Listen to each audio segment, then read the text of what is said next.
नमस्कार, the Sanjay show में आप सभी का एक बार फिर स्वागत है।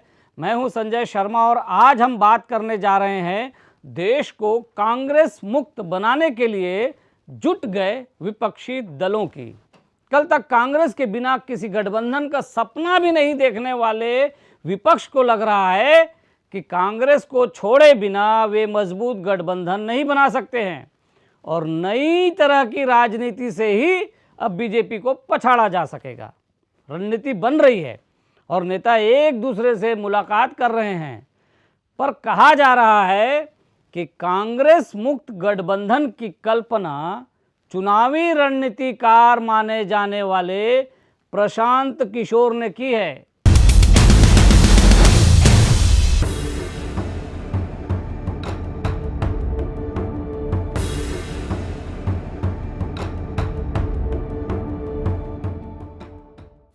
आप जानते हैं कि पिछले कुछ दिनों से तेलंगाना के सीएम के चंद्रशेखर राव केसीआर देश में एक नया तीसरा मोर्चा खड़ा करने की कोशिश में जुटे हुए हैं और कांग्रेस को छोड़कर बाकी दलों के नेताओं से मिल रहे हैं।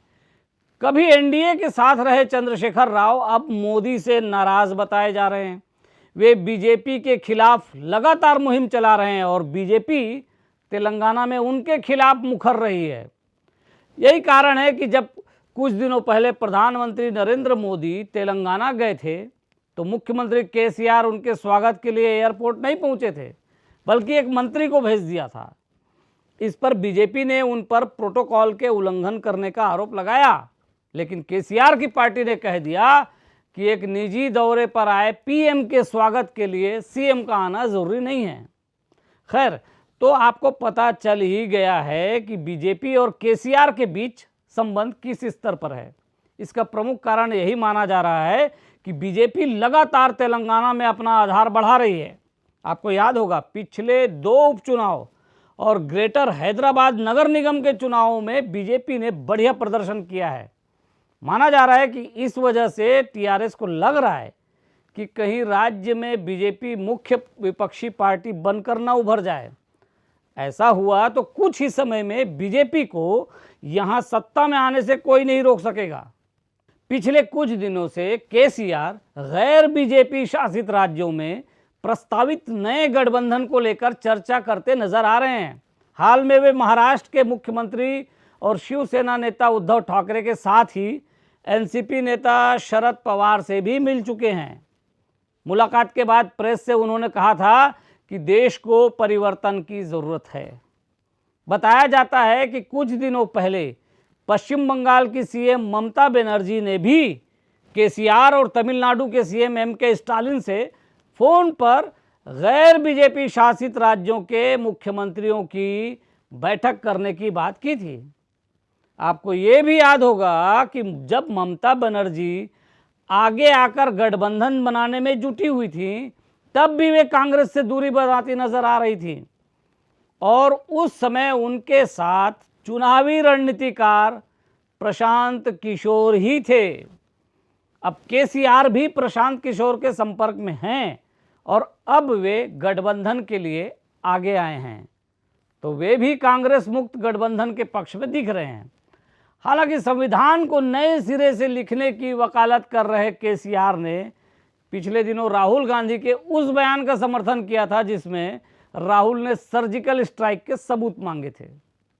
कहा जाता है कि ममता बनर्जी के लिए काम कर चुके रणनीतिकार प्रशांत किशोर का ही आइडिया है कि विपक्षी गठबंधन कांग्रेस के बिना ही आगे बढ़े। विपक्ष को उम्मीद है ऐसा हो तो शायद उनको सफलता मिल जाए। कांग्रेस को साथ लेकर वोट नहीं मिल सकते, ऐसा वो सोचते हैं। अब खबर ये आ रही है कि बिहार के सीएम नीतीश कुमार से अलग हो चुके प्रशांत किशोर नीतीश को नए विपक्षी गठबंधन में शामिल कराने की कोशिश कर रहे हैं। कहा जा रहा है कि नीतीश कुमार को राष्ट्रपति का उम्मीदवार संयुक्त विपक्ष बना सकता है। हालांकि नीतीश कुमार इस तरह का कोई एडवेंचर करना चाहेंगे ऐसा तो नहीं लगता।